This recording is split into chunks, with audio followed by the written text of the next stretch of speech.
राजकारण हा असा एक खेळ आहे जिथं कोणतीही गोष्ट कायमस्वरूपी नसते. आज जो तुमचा सर्वात जवळचा मित्र आहे तो उद्या तुमचा सर्वात मोठा राजकीय शत्रू बनू शकतो.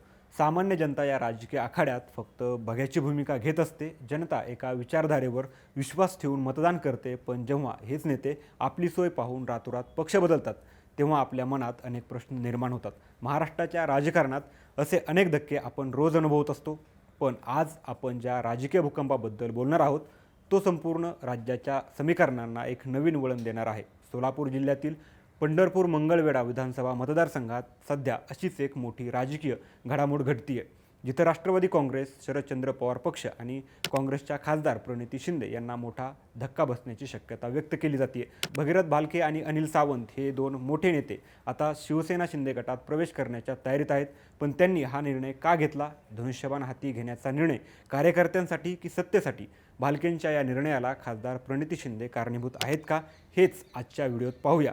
नमस्कार, मी संतोष. तुम्ही पाहताय थोडक्यात. राष्ट्रवादीचे दिवंगत नेते भारत भालके यांच्यानंतर त्यांच्या राजकीय वारशाची धुरा त्यांचा मुलगा भगीरथ भालके यांच्याकडे आली. मात्र गेल्या काही वर्षांतील त्यांचा प्रवास पाहता त्यांनी कोणत्याही एका विचारधारेशी निष्ठा राखली नसल्याचं चित्र दिसून येतंय. आधी त्यांनी तेलंगणाच्या BRS पक्षाचा गुलाबी झेंडा हातात घेतला.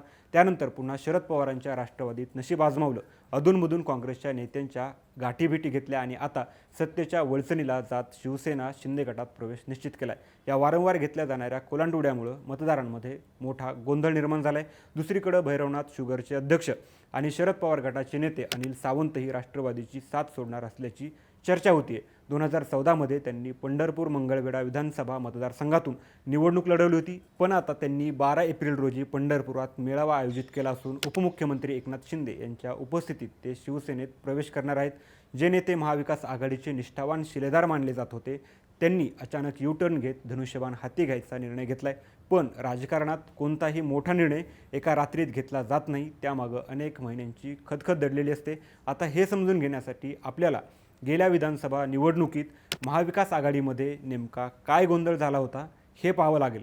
2024च्या विधानसभा निवडणुकीवेळी महाविकास आघाडीमध्ये तिकिटावरून मोठी रस्सीखेच सुरू होती. भगीरथ भालके यांच्या पाठीशी खासदार प्रणिती शिंदे खंबीरपणे उभा राहिल्या आणि त्यांना काँग्रेसची उमेदवारी मिळवून दिली. पण अनिल सावंत यांनी या निवडणुकीतून माघार न घेता राष्ट्रवादीकडून आपला उमेदवारी अर्ज कायम ठेवला. राज्यात महाविकास आघाडी म्हणून काँग्रेस आणि राष्ट्रवादी एकत्र होते, पण पंढरपुरात मात्र हे दोन पक्ष एकमेकांच्या विरोधात उभे होते.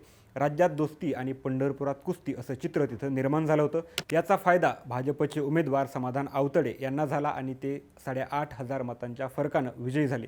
जर या दोन पक्षांनी एकत्रितपणे एकच उमेदवार दिला असता तर आज पंढरपूर मंगळवेढा मतदारसंघाचं चित्र वेगळं असतं.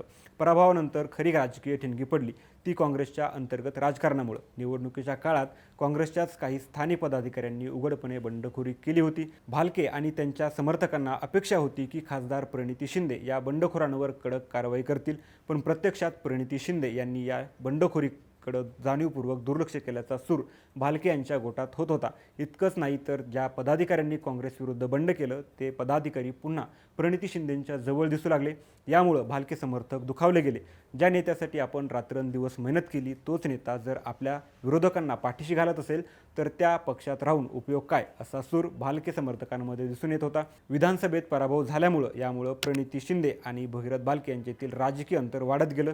पण राजकारणात सत्तेचा आधार असल्याशिवाय स्थानिक पातळीवर तग धरणं अत्यंत कठीण असतं हे भालकेंना समजलं होतं. त्यानंतरच्या काळात भगीरथ भालके हे भूमपरांडा विधानसभेचे आमदार आणि शिवसेनेचे नेते माजी मंत्री तानाजी सावंत यांच्यासोबत दिसायला लागले होते. या नव्या राजकीय मैत्रीचे परिणाम स्थानिक संस्थांच्या निवडणुकांमध्ये दिसून आले. नगरपालिका निवडणुकीत तानाजी सावंत भालकेंच्या पाठीशी उभे राहिले आणि डॉक्टर प्रणिता भालके नगराध्यक्ष म्हणून विजयी झाल्या. मंगळवेढ्यातही भालके गटाचा नगराध्यक्ष विराजमान झाला. कार्यकर्त्यांना आपल्या गावात रस्ते, पाणी आणि विकास कामं हवी असतात. आगामी विधानसभा निवडणुकीला अजून बराच काळ बाकी आहे. तोपर्यंत सत्ताधारी पक्षाशिवाय काम करणं अशक्य असतं.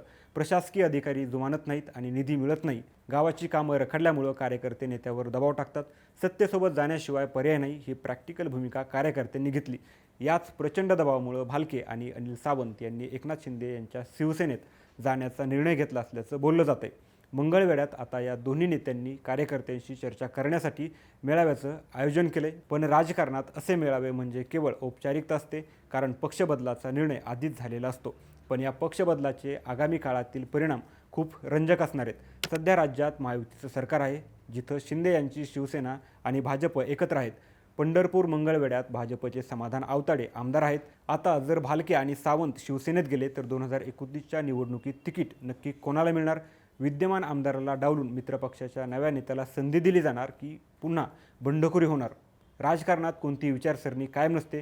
शेवटी सत्ता आणि विकास कामं याच गोष्टी राजकीय निष्ठा ठरवतात. हे या प्रकरणावरून पुन्हा सिद्ध झाले. भगीरथ भालके आणि अनिल सावंत यांच्या संभाव्य शिवसेना प्रवेशामुळं काँग्रेस आणि राष्ट्रवादीची ताकद कमी होणार आहे. तसंच या पक्षबदलामुळं संपूर्ण सोलापूर जिल्ह्याच्या राजकारणात मोठा फेरबदल होणार आहे. मित्रपक्षांनी केलेला दगाफटका आणि कार्यकर्त्यांचा सत्तेसाठी असलेला दबाव यामुळं राजकारणाची दिशा कशी बदलली हे आपण पाहिलं. पण आता येणाऱ्या काळात या मतदारसंघात महायुतीमधील अंतर्गत तिकीट वाटपाचा तिढा पुन्हा निर्माण होऊ शकतो. भगीरथ भालके आणि अनिल सावंत यांनी सत्तेसाठी आणि कार्यकर्त्यांसाठी पक्ष बदलाचा घेतलेला हा निर्णय तुम्हाला योग्य वाटतो का? कमेंटमध्ये नक्की सांगा. जर तुम्हाला हा व्हिडिओ आवडला असेल तर लाईक करा आणि तुमच्या मित्रांना शेअर करा. महाराष्ट्राच्या राजकारणातील अशा ताज्या आणि सखोल विश्लेषणासाठी थोडक्यातला फॉलो करा.